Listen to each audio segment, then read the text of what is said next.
እንዲቸኩል አዞኛል። በዚህ ዓመት እንዲቸኩል አዞኛል። እንዲፈጥን አዞኛል። ማን? እግዚአብሔር። በስሜት አይደለም፣ በመላምት አይደለም። ጂፒኤስ ይዤ ነው የምንቀሳቀሰው። ከየት ጀምሬ የቱ ጋር እንደሚጨርስ እግዚአብሔር አቅጣጫ ሰጥቶኛል። እንዲቸኩልም አዞኛል። ታዝዤ ነው ምሮጠው፣ ታዝዤ ነው የሚሄደው። እግዚአብሔርም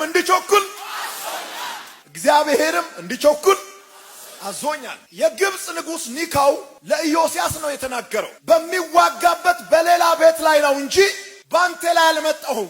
እንዲቸኩል እግዚአብሔር አዞኛል። እንዲፈጥን እግዚአብሔር አዞኛል።